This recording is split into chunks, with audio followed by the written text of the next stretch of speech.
We already got a tuna on the boat. We're bump trolling for sailfish right now. JC over there just got tight on a sail. We're hoping to get next.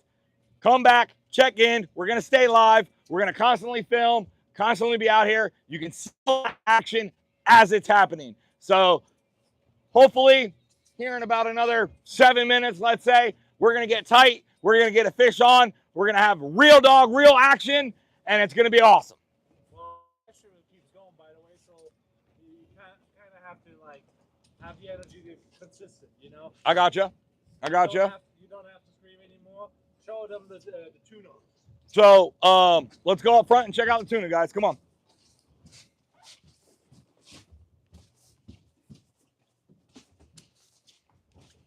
So right here on a little 8,000, don't know the weight, but he's a little bit of a slob. I'd say at least 20, 25 pounds. So had about a good 15, 20-minute fight on him. Brought him in.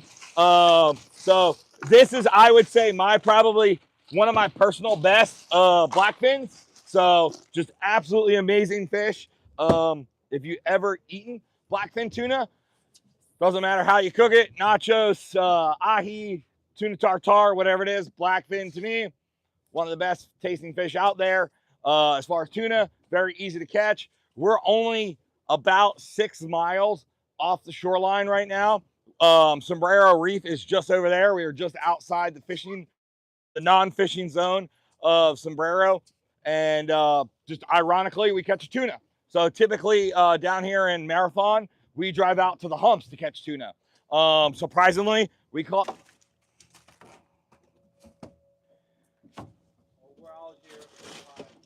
We're live. So was that live or no? Oh, we're still live. Okay.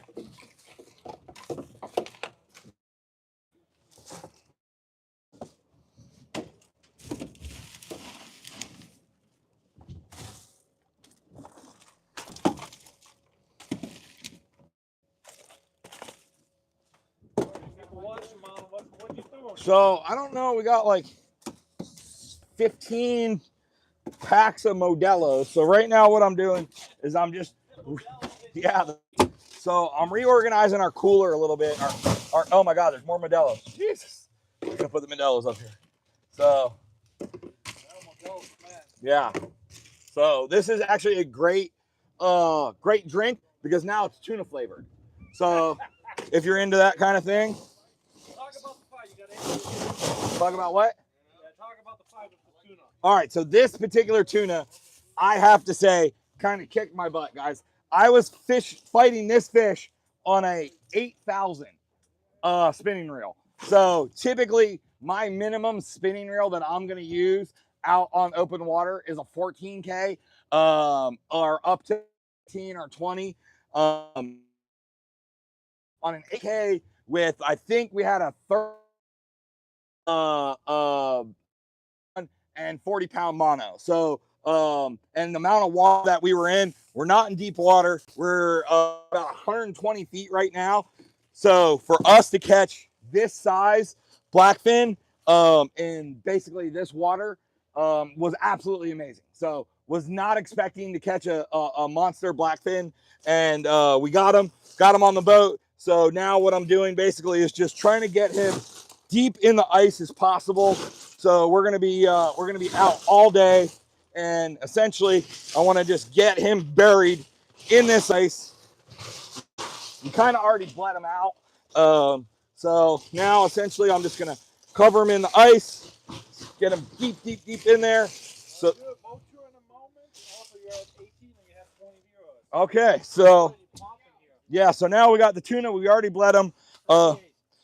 We got with ice. So we got a crazy setup. We're on a 36 yellowfin, guys. Basically all of our Yeti bags with our goodies in it. Bags for days. The front of the boat, basically, we only go in the coffin box, essentially when we need a fish or something like that. The boat, so we got a right now, but we'll come back here. We got doing a little bit of housekeeping. Can't forget the snacks, guys. So yeah, come down below for what type of snacks you guys like. Yeah. So we got a Biss portable power bank right here. I'm going to turn it very slightly. So this is what's essentially powering all of our equipment on the boat right now. And so this is powering Starlink, charging phones, charging cameras, charging whatever else we need. We'll come back this way a little bit. And so here is, on this particular boat, here's the trash bin. So we make sure we throw all our trash in there. All right, guys. So if you've seen any of my videos and you're wondering about the tuna tubes, this is what a tuna tube is, right? So essentially when you catch a small tuna like a bonita and you need to keep that bonita live, you can't just put him in a regular live well. So you actually put him mouth down in this tuna tube. And what it's doing is it's literally shooting water through its gills so it stays alive. If you put a small bonita in a regular live well, there's not enough pressure and not enough water flow to actually keep him alive.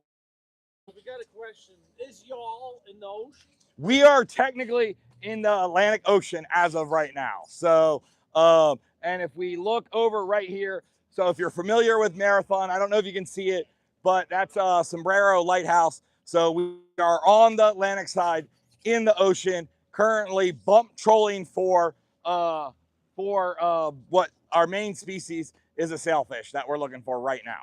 Yeah, so that's the goal for today. That's the goal for today. So we're gonna keep fishing basically until we catch one. And then depending on where we're going, we're gonna hook up our 24-volt LPs and we're gonna do high-speed wahoo trolling later in the day. So this will be a really fun thing to watch later. We're gonna use a couple different lures, maybe some live bait. And with the LPs, if we get a monster fish on, it's literally not reeling. We have variable speed. Okay, so we got a ballyhoo. Don't know what happened. He jumped out. He jumped out, so we're gonna put the ballyhoo in. Tuna really cooked themselves while hooked. Tuna potentially or can't really, you hear from the wicked tuna, the big bluefins, and they fight them for 8-10 hours, and supposedly that spoils the meat. Probably on a fish that weighs excess of 500 pounds, that's potentially a real. So as far as a blackfin tuna out here that weighs 20 or 30 pounds and you're fighting them for 10 or 15 minutes, that's not so much a thing. So it's not like you're gonna automatically have an issue or a problem by fighting a fish for an extended amount of time. What's the move right now? Gotcha. So Adams, Adam said like can tuna really cook themselves while hooked. What does that mean?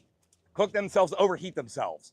So I'm assuming that's what he's talking about, is if you fight a fish for hours and hours and hours, eventually the internal temperature of that fish is going to get too hot. And if the internal temp gets too hot, essentially that's what he's referring to about it cooking itself. That's not really a thing. More or less, I would say the meat quality is essentially going to go down because the longer you fight the fish, the more it's straining its muscles, the more it's releasing. Might be cortisol or another type of thing inside of a fish. Captain Jordan up there. Captain Jordan, say what's up. We're live streaming. Yeah, 33 already on the live. What we got here? So this is a ballyhoo. This is a kiwi. So you can either eat the kiwi or the ballyhoo. At this point, I'm gonna eat the kiwi.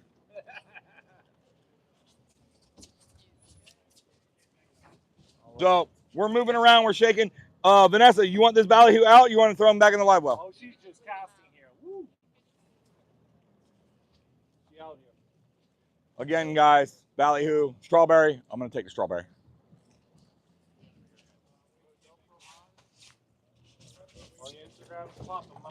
So we're moving and shaking right now.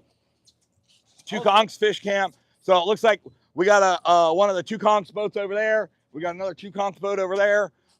Anybody behind us? Somebody's behind us. I don't know if that's TwoConchs behind us or not. That's JC behind us. So we got everybody. They're still fighting the sail? Oh, wow. So they hooked the sail probably, I'd say, at least 10 minutes ago at this point, and they're still fighting them. We actually saw them jump out of the water. Yeah, they're still fighting over there. They were flying a kite, so they were doing a little bit different type of fishing that we're doing. We're doing basically bump trolling, and they were kite flying.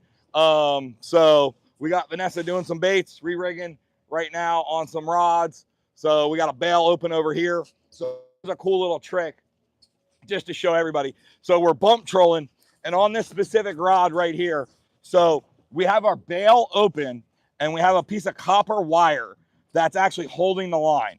So the reason why we're doing this is because when we're specifically targeting this kind of fish, what we actually want to happen is we want the fish to basically devour the bait and run off with the bait and swallow the bait before he ever feels any resistance. So this is our indication. We leave the bail open. He'll pop this little piece of copper wire. It's very easy, very light. And then we'll see it unravel. Once it starts unraveling, we'll wait 5 or 10 seconds. We'll close the bail, and then essentially it'll be fish on, and then you're just reeling them in at that point. So tell them to like, so that we're like getting some engagement, and ask some questions. You always want to keep the chat going, you gotta. Yeah. So obviously we're out here fishing on the Atlantic side, Marathon, Florida. TwoConchs is our charter. We're at their fish camp. Ask any question you want about TwoConchs, about what the fish camp consists of, the rods, the reels, the setup. Three good questions. All right. Eric Lucas, also say his name, Eric Lucas. Okay, Eric Lucas. How long y'all been out there and me and my sister love your channel and we subscribe. Awesome. Thank you for subscribing. So we basically pushed off the dock this morning shortly after 7:30. It's 11:09 right now. So we've been out for a few hours. Got the big tuna. We potentially had, we don't know if it was a sailfish, but we potentially had a sailfish bite. We're in the right area because other boats around us are getting hooked up and getting tight. So it's basically just a matter of time, having a little patience game, and waiting for one of the rods to go off. Yeah. I already caught a fish for the day. So we got. Show him again for the new viewers. Show who again? For the new viewers. Oh, you want to see the fish again? Yeah. Okay, let's go check out the fish. Yeah. Flex a little bit. What you got? Yeah. Mama. So, all right. We also got more questions. So all right. Adam Shampoo, can you explain kite flying? Kite flying, right? So what you do is literally just like you're a little kid. You're going to send a kite up. The only difference is when you send that kite up and you're flying the kite, you're actually going to tether your fishing line to it. And what that's going to do is the kite is going to be flying, let's say 100 feet up in the air, and your bait is basically going to stay on top of the water. And as that kite moves and as that bait swims, essentially it's going to just keep it on the top of the water. And then for the specific fish that we're targeting, they want to see that bait flutter on the top of the water. They're going to see it, they're going to grab it. The line then is going to break away from the kite, and then it's going to go on your rod. And then basically at that point, once you see it break down and your rod starts going crazy, that's when you start reeling. Okay, so what you got there, Mom? So what we got, I buried it. How did it happen? So how did it happen? We didn't weigh him yet. I'm going to say 25 pounds. All right. So this is a blackfin tuna. So how did it happen? We were literally just bump trolling with a ballyhoo, a live ballyhoo. And so basically same trick. The rod went off, and when the rod went off, we knew it was some kind of fish. We knew it wasn't a sailfish. Typically when you first hook a sailfish, they jump. This fish did not jump. So at first we had no idea what it was. And then later on in fighting it, we kind of somewhat figured it was a tuna. I didn't personally think it was a tuna until I actually saw it. But so this was just a bycatch of sailfishing. So it was an awesome bycatch that we caught this specific fish, because this is a monster fish, a great eating fish that we will eat tonight at Lazy Days. Probably go live for that and show that. But so awesome bycatch. We weren't targeting this specific species, but we got him in the boat. He's on ice. Beautiful fish, great eating fish. Okay. Somebody said that's a lot of open water. Talk about that one. A lot of water. So we are on the Atlantic side of Marathon, about 8 miles offshore. Rough, give or take. So about 7 or 8 miles offshore, something like that. So essentially we can, and I don't know if you can see it on the camera, we can still see land. So that's why I'm assuming we're somewhere in about the 8-mile range. Typically, depending on the day, you start losing sight of land past 10 miles, past 12 miles. So I can still see buildings out there. So I'm assuming we're 7 to 8 miles out still. Yeah. Hit the like button, guys. Hit the like button. Hit the subscribe. What other questions we got? Right now, actually, I think you opened. Oh, here, Eric. Again, how many fish y'all caught today? So today, Eric, we only caught one so far. But we're in an area where 2 other boats have went tight on sail fishing. So and we're literally right in between them. So we're just waiting for our shot for sail fishing. We're gonna sail fish basically almost till we catch one. And then depending on what happens and what time of the day it is, we might, if we don't catch a sailfish, we're gonna do some high-speed wahoo trolling. And that's when we're gonna bust out the 24-volt electric reels. Yeah. Also, hold this for a second. Yeah. Now you're doing first-person live streaming. Okay. All right. Land swap.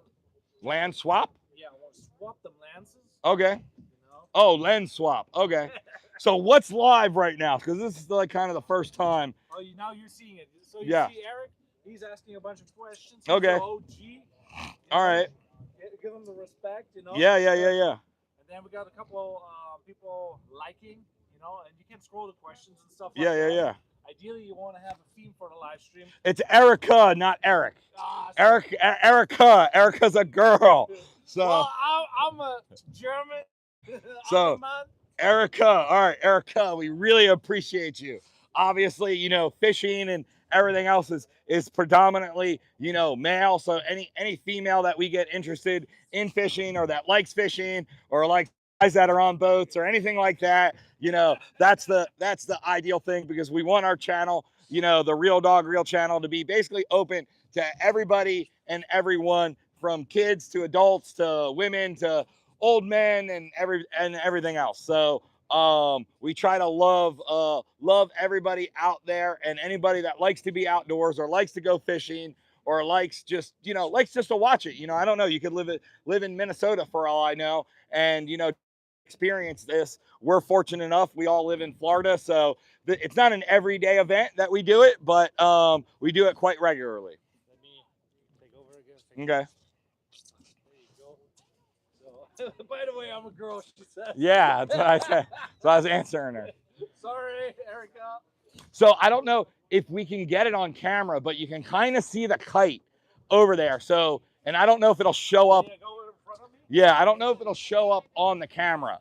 So there's the very faint, but the kite is about, like, let's say 200. Oh, you see it? Fish jumped. Oh, the fish jumped? Yeah. Okay, as well, is that the fish on the back of the boat? I fished with my uncle, she says. Oh, it's getting here. It's getting way. I see now the. Yeah, so the kite's up there. So essentially you're rigging your lines to that kite, and that kite is kind of guiding your bait over the surface of the water. So it's another instrument, another tool, another technique to basically catch fish. So depending on what you're doing that day, you know, you might have had luck fishing this one specific way and you've caught fish that one specific way. You go out a month later and it doesn't work. So you have to be open to trying new techniques, new things. Kite fishing is for not a novice fisherman. It's really for a very experienced fisherman, because you really have to know not only one, to set the kite up, to set the reels and rods up. Some of the equipment is a little bit expensive, so it's not something that you're going to get into for a couple $100. It's typically, to do some real deal kite fishing, it's typically going to cost you a couple $1,000. So why we are not doing the kite thing? So we're not doing the kite thing right at this particular moment, because we've had more success on the bump and troll method. So we have 4 lines out in the water, 2 off our outriggers, 2 off the back of the boat, and essentially we're drifting. Show them the outriggers. What are outriggers? Okay, so an outrigger is essentially these 2 big poles that are on each side of the boat. Each one of these poles is roughly 40 feet. The center of the boat, let's just say, is 8 feet. So now, or excuse me, each pole's 20 feet. and the center of the boats where they're mounted, let's say, is about 8 feet apart. So now from tip to tip, we have close to 48 feet. So it's putting our baits out 48 feet apart. Then on the right, on the gunnel of the boat, we have 2 more baits. So we're swimming literally 4 baits off the back of the boat, set at different distances. So this way, this one might be super long, this one might be short, this one might be mid, and this one might be super long again. So as the fish are swimming in whatever water column or whatever area, they might see this bait, they might go by it, they might see the next bait, they might go by it, but they might see the third bait and say, hey, you know what? It's lunchtime, I'm hungry, I'm gonna get this one. So moral of the story is, if you have outriggers on your boat and you can utilize the outriggers, the more baits you put out, typically the better your chances are of catching a fish. The downside to this is on very windy days, on days that have too much current, if you're constantly moving the boat, if there's a lot of seaweed, you're constantly checking your baits and your rods and your lines. So the better chances of you catching a fish. However, the more lines you put out, the better chance. The 4 lines get tangled, it's going to be an absolute mess and take us 20 minutes to basically get them all tangled. And that's 20 minutes we don't have baits in the water. So yeah, definitely, when you start fishing with more than 2 lines, when you go to 3 and 4 and 5 with a, we call a shotgun, which would be directly in the middle, or even on some of the bigger sport fish boats, they'll fish, 9 rod spreads, 7 rod spreads. I mean, the spreads they're fishing are absolutely ginormous. So you got to have a really good captain, somebody that really understands how to drive the boat when these are deployed. Because if you have somebody that doesn't, you're going to get them, you're going to make a turn, they're going to get all tangled, and then essentially you're not going to be fishing. Okay, I'm about to share the link with everybody. Yeah. So, where are the fish boys? Talk about the fish camp and for who it is. Okay, so fish camp, right? TwoConchs, Marathon, Florida. And essentially what the fish camp is a slowed down charter. It's a whole entire weekend. It's Friday, Saturday, and Sunday. And what you do on each day is a slowed down version of fishing. And now you're learning the techniques. You're learning the tips and tricks, learning how to cast the rods, how to hook the baits properly, how to tie the knots, what to do and what not to do when you're catching the fish. And with the 3 days, Friday, Saturday, and Sunday, we're going to do a different type of fishing each day. So today we're sail fishing, and potentially later doing wahoo trolling. Tomorrow we're going to go out on the Gulf side and we're going to catch, groupers, snappers, and all the fish that are on the Gulf. On Sunday, our boat is going to go and we're going to go deep drop for sword fishing. So it's 3 different types of fishing that essentially in a weekend, you can get a very crash course to learn each technique of that specific style fishing, because it's not just one type of fish with one fishing rod in one fishery.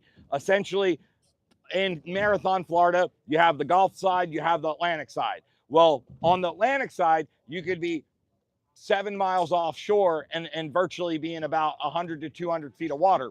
If we went 20 miles offshore, we'd be in about 1,500 feet of water, and the fishery is completely different from 200 feet to 1,500 feet. So same thing on the Gulf side. The Gulf side has different types of, whether if you're fishing on top of a wreck, whether you're fishing on top of a reef, or whether you're fishing on top of hard bottom, each one of those types of fishing might require a different technique, a different way you use your leaders, a different size weight. We got a couple questions here. A different rod. Go ahead with the questions. So Erica again, do you fish every day? Erica, I don't fish every day. I fish on most months 3 to 4 times out of the month. And typically what I do is I mainly fish one weekend, and depending on where I'm at in the state of Florida. So I'll fish the west coast of Florida typically once a month for a day, whether that's a Saturday or a Sunday. And then at some point in the month, I come back down typically to Marathon, and I fish anywhere between 2 and 3 days.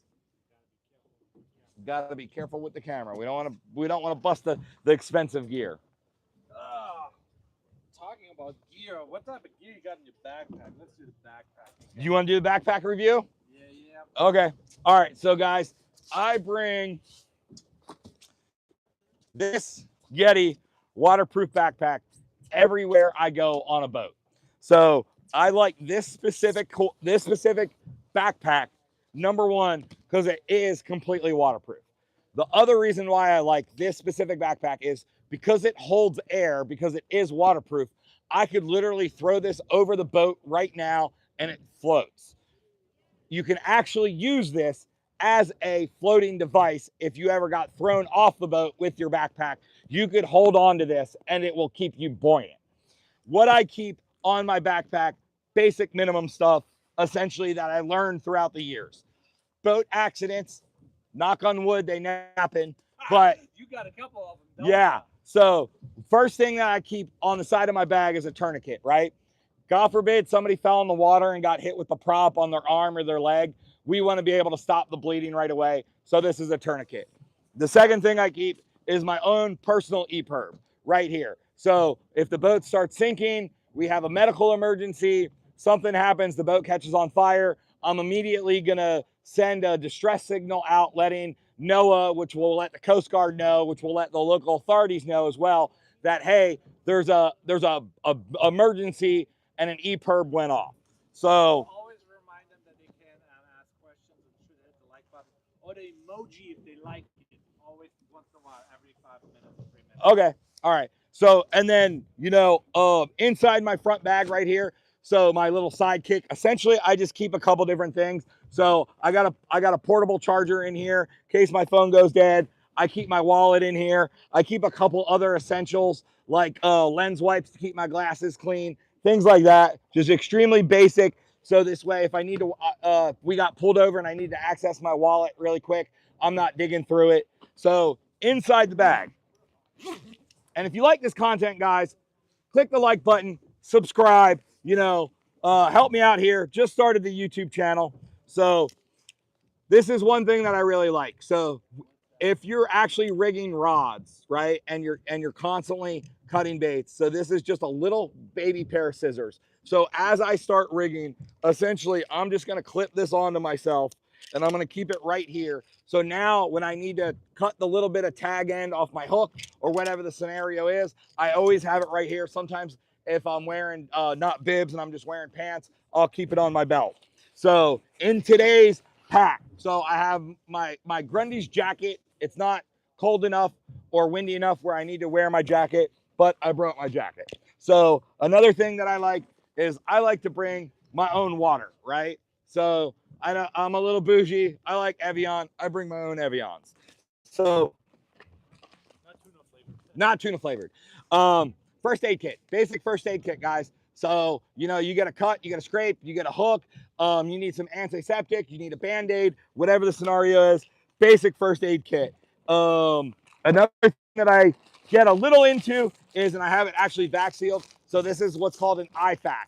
And essentially an IFAC is for more of a major wound. It has a lot more things in it. So this way, if there was a different type of injury, a puncture wound, or some other type of injury, it has, blood clotting gauze in it. It has a couple more advanced features to have. So that's another thing that I keep in there.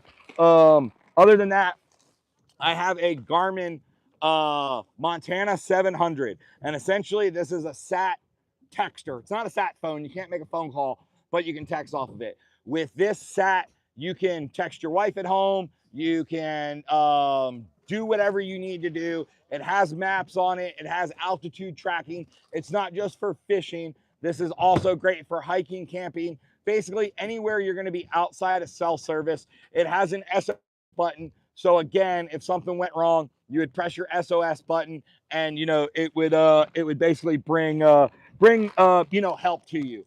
A basic multi-function screwdriver, you're on a boat, guys. Hey, I hate to say it, boats break. Having a screwdriver, with a little Phillips head, a little flat head, just a little combo of a couple different things that now all of a sudden, if you have a coolant line blow off your motor, you know, you can tighten it back up. If you have some other little type of thing happen on the boat, you can help rectify it. So one thing, and we can talk about seasickness, but Pepto-Bismol. If your stomach gets turned up, you ate too many bagels that morning, the coffee was bad, your stomach starts rumbling, I keep a bottle of Pepto with me, basically at all times. So another weird thing, I keep a razor knife. So I carry a pocket knife with me, but just for whatever reason, if I lose my pocket knife goes overboard, I want a backup instrument tool that if I ever needed to cut a line quickly, I have the ability essentially to do that. So, who said hi? My wife. Your wife or my wife? My wife. Oh, You should share the link with your wife too. yeah. I tagged you in a thing. So another thing, glasses case. So depending at the end of the day, What's your favorite sunglasses? my favorite sunglasses are Costas. Okay, guys. Whether you like them, you don't like them. I like this specific brand for fishing of Costas, this specific model. So it has these nice little blockers on the side, which help block the sun out of the side of your eyes. They have little cooling vents right there, so either they don't fog up.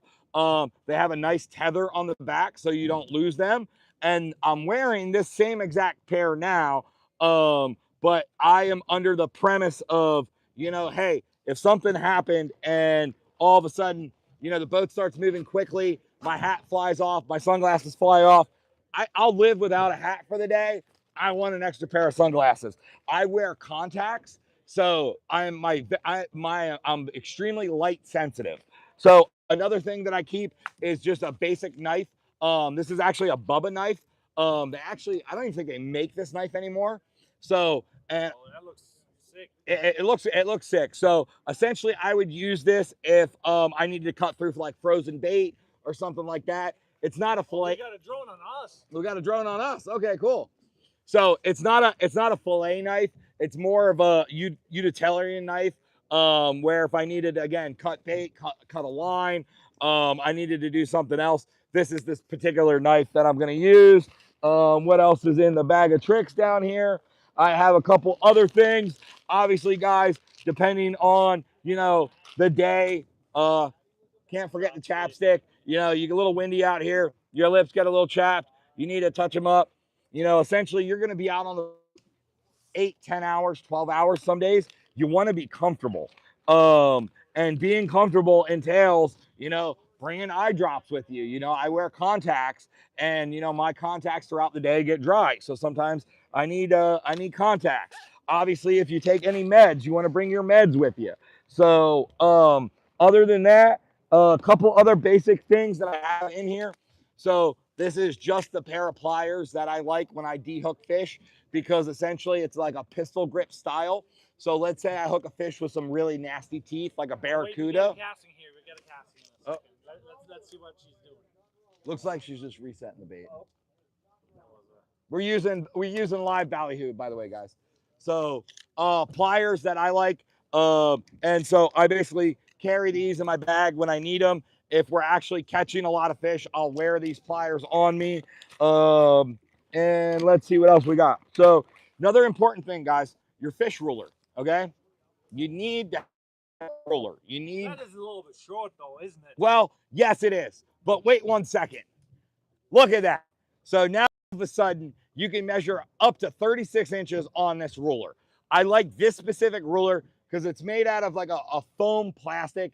It's not going to rust. It's not going to rot. It's not going to delaminate.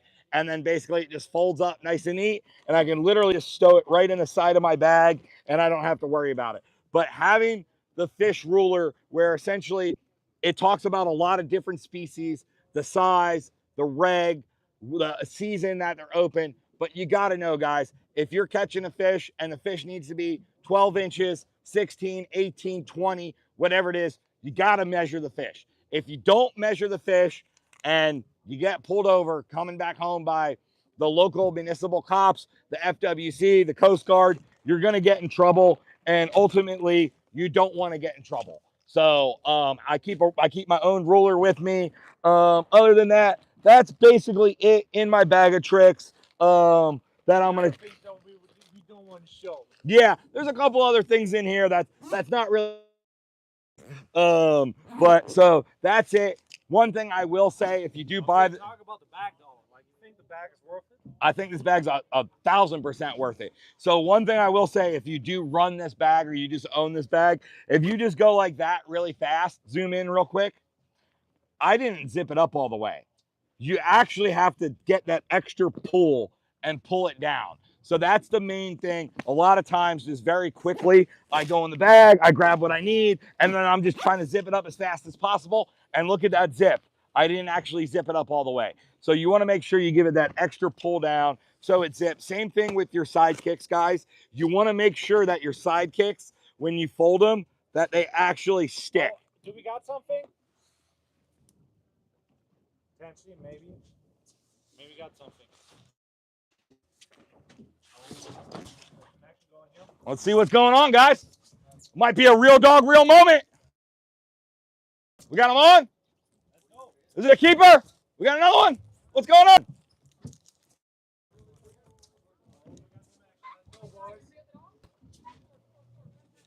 Come on, guys. Real dog, real. Real dog, real. Come on, Gabe. Is it Sail? Is he jumping?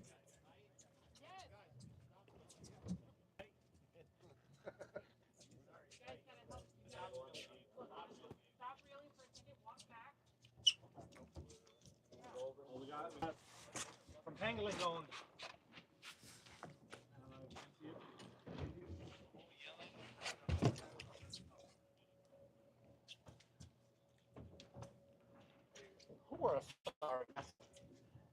Please don't hit me.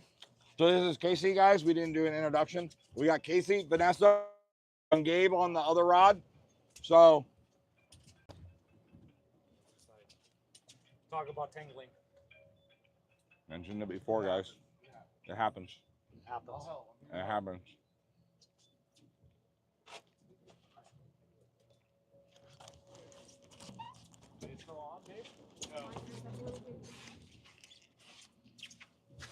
Jordan's like, fuck off, guys. Oh, he'll give it. So I got a little mountain bar, guys. White. Okay, we got a question from Erica again. Yeah. Wait, have you ever denied? Oh wait, we're on.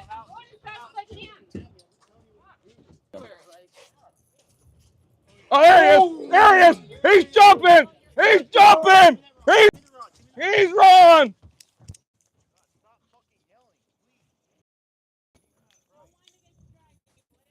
Whoa! Great job.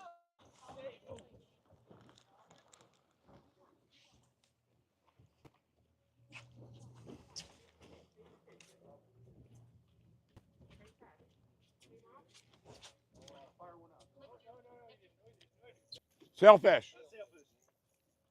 Big color right there. He's right there. He's 50 feet off the boat.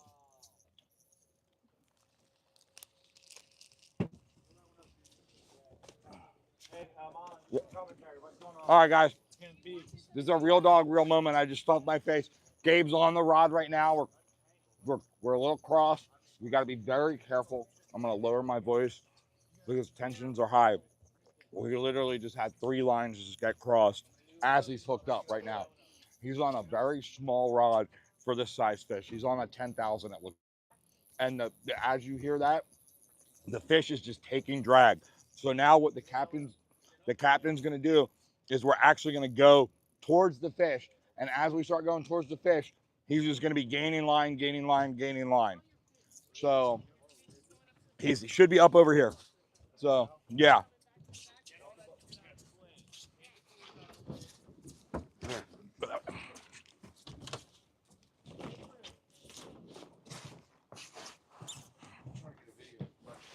We got it on live right now.